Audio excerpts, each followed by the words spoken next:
Cadena 3, la televisión más abierta que nunca.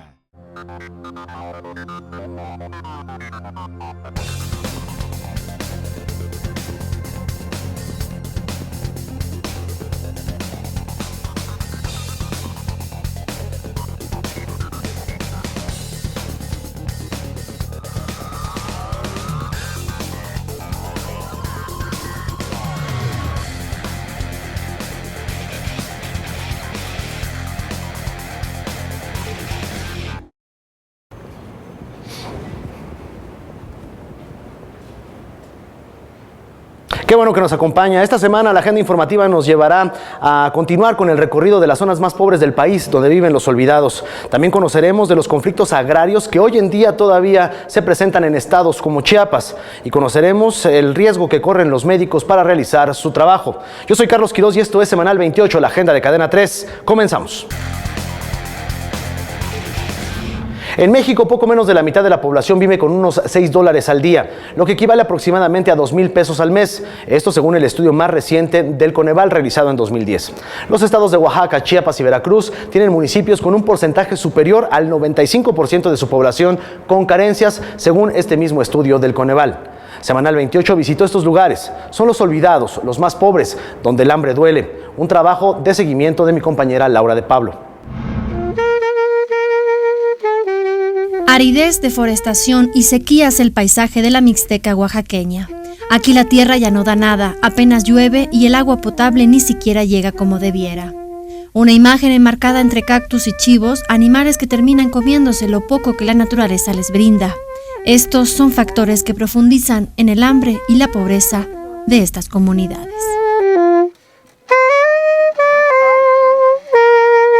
Así llegamos a la cabecera distrital de Guajuapan de León, en Oaxaca. Aquí se encuentra el municipio de San Simón Zahuatlán, uno de los 10 más pobres del país según los últimos datos del Coneval. Clasificado como de muy alta marginación y con uno de los primeros lugares con menor índice de desarrollo humano, la mayoría de la población es analfabeta. Para llegar hasta Zahuatlán tuvimos que manejar 1:30 desde Guajuapan, la mayor parte del camino en terracería. Zona que se rige por usos y costumbres. La única actividad que les genera algún ingreso es las remesas que envían sus familiares desde Estados Unidos y el tejido de la palma. En su cabecera conocimos a María, quien vende sus artesanías en el centro de la ciudad. Cuando viene temporada de lluvia, esa hace yo, y ahora nada más plástico. Baja venta. Antes mucho venta y ahora ya no, poquito nomás.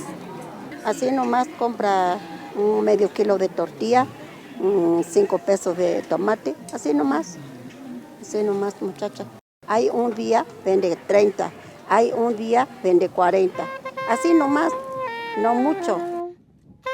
Pero es en medio de los cerros donde las historias nos sorprenden. Ahí, en la nada, donde la gente en su mayoría es indígena mixteca, escuchamos música proveniente de un saxofón, instrumento propio de la música popular. Esa música nos lleva hasta la casa de Ventura. Su hermano Óscar es quien da la melodía. Ensaya porque ese fin de semana tienen una tocada en Guajuapan. Gracias a eso podrán comprar cosas para comer, quizás alcance incluso para carne, algo que sucede casi una vez al mes.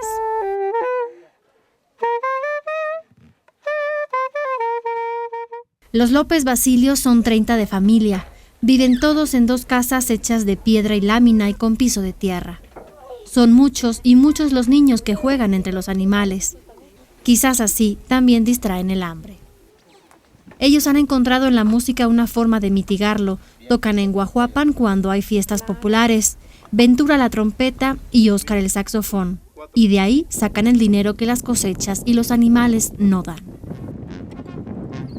A la banda se suman cuñados y algunos vecinos, en total 11 músicos improvisados a los que les pagan hasta 450 pesos cuando hay fiestas populares por 3 días de sones. El Dios me dio ese trabajo, pues ese voy a comer, ¿no? Ese voy a seguir. Pues nosotros sí aprendemos así nada más.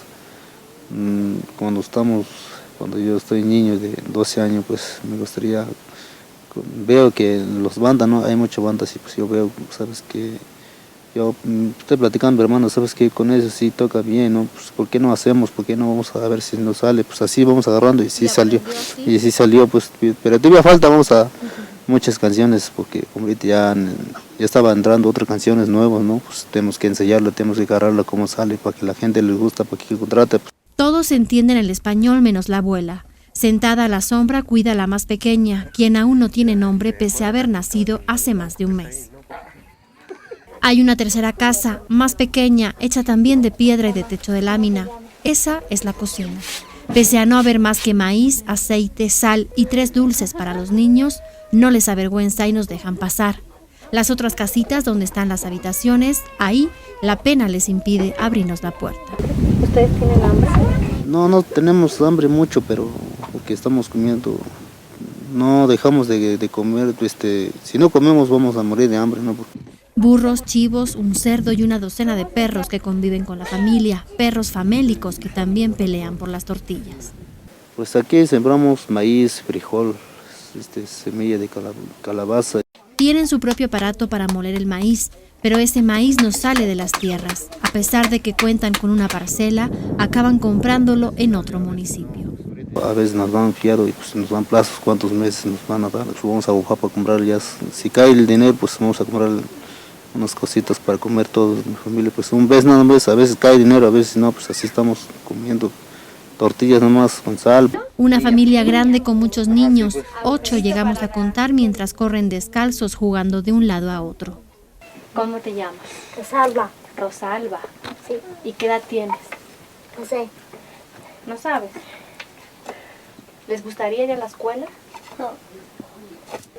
De todos, la más grande es Virginia, de 16 años y de mirada más dulce. Ella, junto a las mujeres de la familia, prepara el comal para las tortillas. Dicen que no hay prisa para hacerlas, no suelen madrugar. Quizás el sueño sea otra forma de engañar el hambre. Los hombres se van con los animales, las mujeres a buscar agua en burros. La escasez de agua es el gran problema de esta zona de la Mixteca oaxaqueña. Por eso surgen las enfermedades y los niños resultan los más vulnerables. En ellos, el principal problema de salud es la desnutrición. A veces se enferma, pues nosotros vamos al doctor, ¿no? Luego dice que no deja que juegue la tierra porque se hace daño. El doctor Jesús Cariño Bravo, uno de los médicos de IMSS Oportunidades que trabaja en este municipio, destaca que la desnutrición se da incluso desde el periodo de gestación. La embarazada, pues, no tarda mucho tiempo entre un embarazo y otro. Entonces, aquí tenemos embarazadas hasta de 45, 47 años. Pero los médicos tampoco dan abasto. Junto con otra doctora deben atender a una población de 5.664 habitantes. En San Simón Zaguatlán no hay infraestructura de salud, solo una clínica del IMSS de atención primaria, incluso para partos, de 10 a 15 al mes. Una tasa de natalidad muy alta, ya que al año nacen en promedio 250 niños. Las muertes entre la población infantil se deben a la diarrea y a la desnutrición. ¿Y luego dónde la pone a cocer? Josefina Ortega tiene 30 años y 4 hijos. Viven en el barrio de San Miguel, a casi 1 hora de la clínica. Aún así caminó con su pequeño para que le revisaran una gripe que aún no sana. A mi comunidad el principal problema es el agua. No tenemos agua. Y pues nos echan cada 8 o 15 días y no nos es suficiente. Uno de los principales problemas es la falta de agua potable en esta zona y lo que encontramos en medio de esta aridez son estos pequeños escurrimientos que aquí la población considera que son sus propios pozos. Un agua que está verde, estancada y sucia que usan tanto para beber como para lavar. Los médicos recomiendan hervirla o clorarla, pero por cultura o desconocimiento la población aún no lo hace. En Casa de Ventura hay unos garrafones con agua no potable que han ido recopilando de las partes bajas de la barranca. Bajar estas laderas no es fácil, lo hacen las mujeres llevando los burros. Ellas no solo se quejan del hambre, sino también de los dolores físicos por cargar el agua. Mi mujer, mi hermana, sufre mucho porque si se acaba su agua va a traer el burro hasta abajo, pues hasta la barranca, y van a dar cuantas vueltas para llenar sus garrafones, ¿no? Sus cubetas. Ellos se enferman de los pulmones. Sin comer y con el esfuerzo físico de mover a los animales y tocar los instrumentos, el dolor se presenta, aunque ya ni siquiera sepan que es por falta de alimentos. Sí, me enfermo, pues nosotros ya... ¿De qué se enferman? Pues, cuando vamos a tocar, pues, parece que se abre el cabeza, no sé, si estamos forzando mucho, pues porque duele. Aquí pues, mis pulmones todos estaban dolor, pues, pero hay unos 2, 3 días que descansamos, ya se pasa, ¿no? Pues cuando vamos a tocar, pues así pasamos, pues tienen que aguantar, ¿no? Porque si vamos a dejar así, no vamos a contratar, pues ¿qué vamos a vivir? A pesar de las carencias y de vivir en una zona de alta tradición migrante, la familia López Basilio no emigra. La gente va a la ciudad, se lleva a sus niños, comen, se van por decir 2 o 3 meses, y en la ciudad pues ellos dicen, pues allá la gente nos regala de comer, lo que trabajamos pues encontramos alimentos, entonces ellos se nutren en la ciudad, vienen acá a la comunidad y se quedan otros 3 o 4 meses a vivir, y es donde vuelven a perder sus alimentos, sus nutrientes que aprovecharon en la ciudad. Pues a pesar de que uno les educa de que el plato del buen comer y todo eso, pues es difícil, ¿no? Es difícil porque pues no hay que darles aquí a los niños, ¿no? No sé, o sea, pues leche, pues yo creo que poco, ¿no? Carne, pues solamente ellos me dicen que lo que compran son lo de pollo, lo más barato, las menudencias, las vísceras y las menudencias y todo eso. La aridez de la Mixteca oaxaqueña nos despide recordándonos que el hambre de la tierra se manifiesta también en el hambre de su gente. Hambre que aprieta y que saca a flote cuando menos lo parece la imaginación. La canción mixteca para ellos es un claro ejemplo.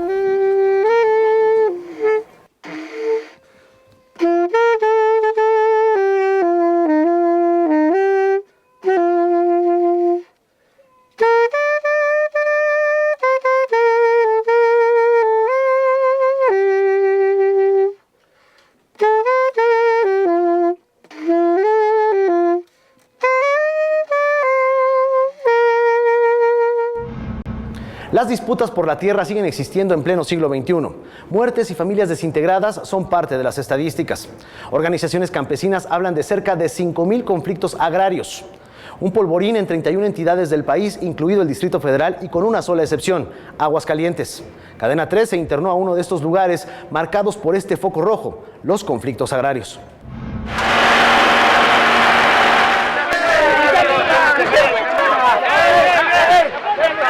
El abandono del campo mexicano, donde viven 6 de cada 10 pobres de nuestro país, tiene una cara de violencia e inestabilidad social por conflictos agrarios que existen en algunos casos desde hace más de 40 años. No está dando una solución favorable a estos problemas. Por eso mismo estamos aquí defendiendo nuestros derechos.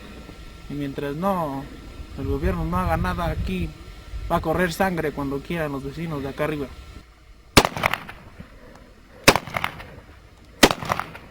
En pleno siglo XXI, el sector rural se tiñe de rojo por enfrentamientos de mexicanos contra mexicanos y comunidades enteras que pelean hasta la muerte por un predio para levantar una vivienda, sembrar alimento o conseguir un poco de agua. Voy a salir solamente en muerto, voy a salir, pero en vivo no voy a salir, voy a defender mi derecho. Invasión de terrenos, falta de definición de límites territoriales y nula certeza jurídica en la tenencia de la tierra. La tierra se defiende, no con las armas en la mano. El ideal de Zapata sigue vivo. Y Zapata somos todos. Organizaciones campesinas hablan de cerca de 5,000 conflictos agrarios. Un polvorín en 31 entidades del país, incluido el Distrito Federal, y con una sola excepción, Aguascalientes. Nosotros el día 1 de diciembre nos asesinaron al dirigente de Campeche, al compañero Alejandro Ruiz Mosqueda, y creemos que el móvil principal tiene que ver con la posesión irregular que tenemos de terrenos nacionales y de propiedades ociosas que hace años la gente tomó. Las tierras confiscadas al narco plantean ahora una nueva realidad, porque campesinos las ocupan para hacerlas producir y después son reclamadas por sus dueños originales. Nosotros estimamos que debe de haber alrededor de 300,000 hectáreas confiscadas por actividades ilícitas. Y es ahí donde empieza el nuevo conflicto agrario, porque muchas veces la PGR pierde los juicios, el Poder Judicial ordena la restitución de las tierras a sus dueños y entonces entramos en conflicto con los particulares. El sexenio pasado, la Secretaría de la Reforma Agraria se jactaba de resolver un conflicto agrario cada 48 horas. Para desactivar estos conflictos siempre debe haber una contraprestación, porque alguna de las partes tiene el mejor derecho, pero también una de las partes tiene la posesión. Según la memoria documental del Programa de Atención a Conflictos Sociales en el Medio Rural, conocido como COSOMER, de 2006 a 2012 se resolvieron 949 casos, en beneficio de más de 107,000 campesinos. Las hectáreas en disputa eran 322,000 en 27 estados de la República, lo que representó el pago de casi 3,795 billones de pesos en contraprestaciones, es decir, que cada conflicto agrario costó al erario más de 4,600,000 pesos en promedio, y no fue suficiente. Ahora, ¿quién provocó estos conflictos? ¿Cuál es el origen? Pues es en sí la propia necesidad que persiste en el medio rural de acceder a la tierra como un derecho al trabajo, como un derecho humano. Pero también hay acciones de corrupción, protección y tráfico de influencias. Pues está el asunto de los chimalapas, donde se pagaron más de 3 veces terrenos a personas que ni siquiera tenían terrenos ahí, pero de todos modos seguimos teniendo el conflicto en Chimalapas. La solución que debe poner la Secretaría de la Reforma Agraria, ahora SEDATU, Secretaría de Desarrollo Agrario, Territorial y Urbano, tiene que ver con voluntad política y recursos económicos. Demostrar que el cambio de nombre no es solo para seguir igual. Entonces se requiere un gran acuerdo para que podamos concluir con la conflictividad en el campo y que podamos todos los actores sentirnos satisfechos y entonces sí dedicarnos en santa paz a que la tierra sea productiva. En el municipio de San Cristóbal de las Casas, Chiapas, hay un caso que llama la atención. En la comunidad del Escalón, un grupo invasor tiene atemorizadas a las familias y los enfrentamientos ya provocaron la muerte de 5 personas. Sí, cada que empiezan el problema, pues se esconden los niños. Si ya no pueden caminar, no podemos pasar. Sí, porque salen con machete y con palo, pues. Y el palo le ponen clavo. A pesar de que no existe duda sobre quiénes son los verdaderos dueños de las 14 hectáreas en disputa, desde 2007 ninguna autoridad ha hecho nada para solucionar el conflicto que podría generar en más actos de violencia. El conflicto empieza por allá acá, que es como esto. El área ocupada era una reserva del Escalón, donde existe un pozo en el que las familias se abastecían de agua. Y como ves, se lo tienen alambrado, nos tienen prohibido el acceso hacia el pozo de agua. Cadena 3 se internó en el lugar y de inmediato comenzó la tensión. Niños y mujeres dieron la voz de alerta.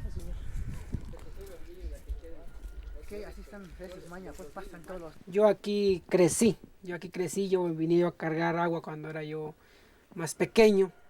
Después de un diálogo ríspido en Tzotzil entre representantes de la comunidad y los invasores, que ya solicitaban refuerzos a través del teléfono celular, salimos de la zona en conflicto para evitar un nuevo enfrentamiento.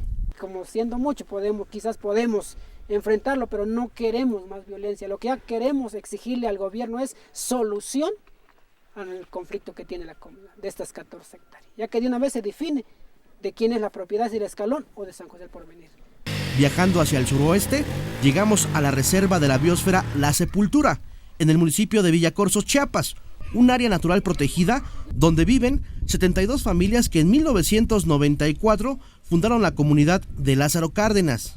Estamos llorando por las tierras porque la gente tiene necesidad. Si no tiene un pedazo de las tierras, ¿cómo van a comer? Porque nosotros no tenemos ni sueldo, no tenemos ni algún día que te regala alguna comida. Tenemos que trabajar las tierras.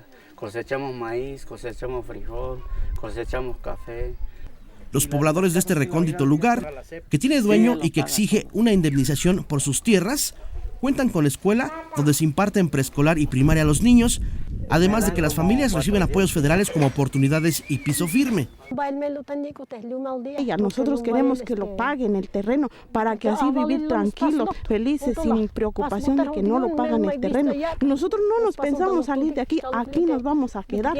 El compromiso de la comunidad es no crecer más, no recibir a más pobladores y cuidar el medio ambiente, convivir y respetar a los animales y las plantas.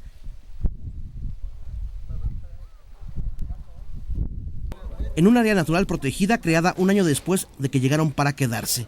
Los conflictos agrarios, un asunto de seguridad nacional en un México que por momentos parece que se quedó atascado en el pasado. Amenazas, extorsiones, secuestros y asesinatos son algo frecuente a lo que se enfrentan médicos y pasantes asignados a regiones del país afectadas por el crimen organizado.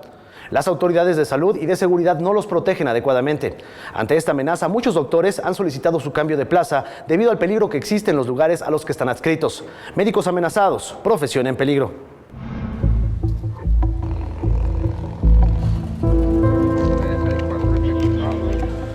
La ola de violencia que vivió Ciudad Juárez en años pasados derramó sangre y afectó a un gran número de familias.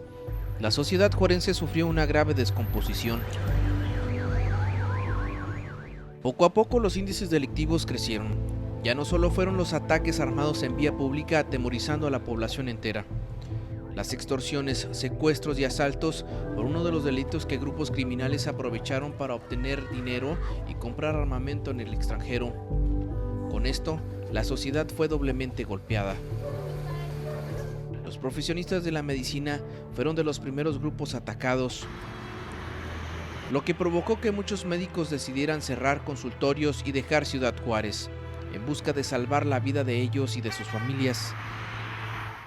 Tuvimos que cambiar nuestra forma de trabajar, tuvimos que cambiar nuestros hábitos, nuestras rutinas, pasar desapercibidos, incluso compañeros que siguieron consultando, pero casi se puede decir que de manera clandestina, porque entraban por la puerta de atrás al consultorio. No había letreros, quitaron números telefónicos, quitaron horarios, solamente por citas, se manejaban consultas por citas telefónicas y únicamente a personas que ya conocen, a pacientes ya conocidos.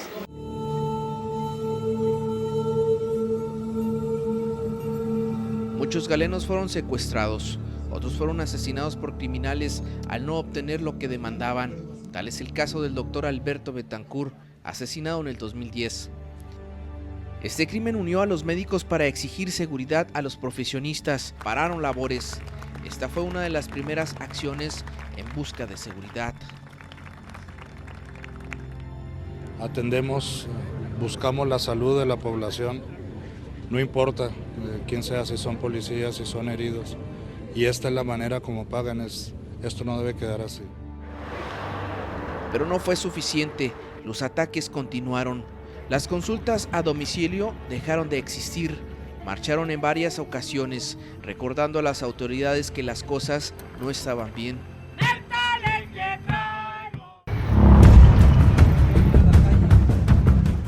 Pronto llegó la crisis médica.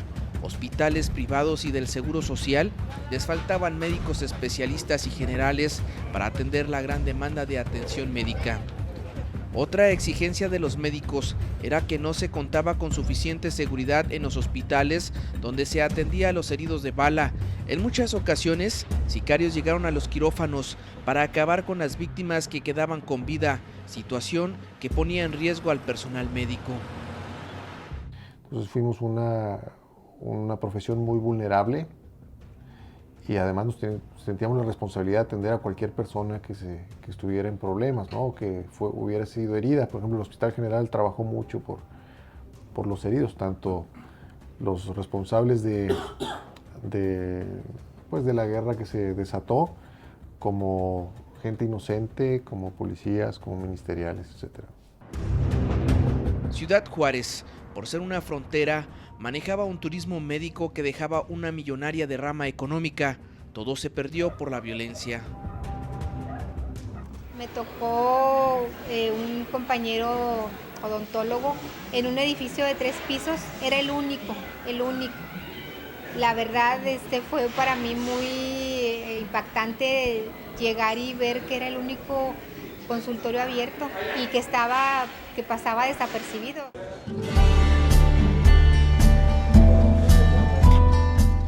La situación de inseguridad ha mejorado. Las plazas de médicos se están ocupando. Los galenos perciben la tranquilidad. Tienen más pacientes locales y extranjeros. Tenemos un índice de homicidios menor por cada 100,000 habitantes que Filadelfia. O sea, y no creo que no se vayan a atender a Filadelfia. Y que otras ciudades, ¿no? Muchas ciudades de Estados Unidos. Entonces, yo creo que lo que tenemos de ventaja aquí es que tenemos, el trato es muy personal. Allá para hablar con tu cirujano por teléfono batallas mucho, te contesta el asistente o el auxiliar del cirujano, ¿verdad? O del especialista. Aquí el trato es directo y es mucho más cálido.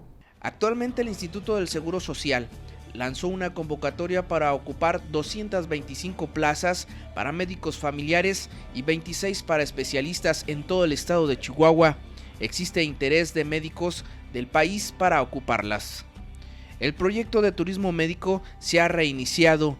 En la localidad existe un gran número de hospitales con tecnología de primer mundo, médicos y personal que brinda una cálida atención y hospitalidad, característica que siempre ha destacado en esta frontera. De esta manera hemos llegado al final. Gracias por acompañarnos. Esto fue Semanal 28, la agenda de Cadena 3.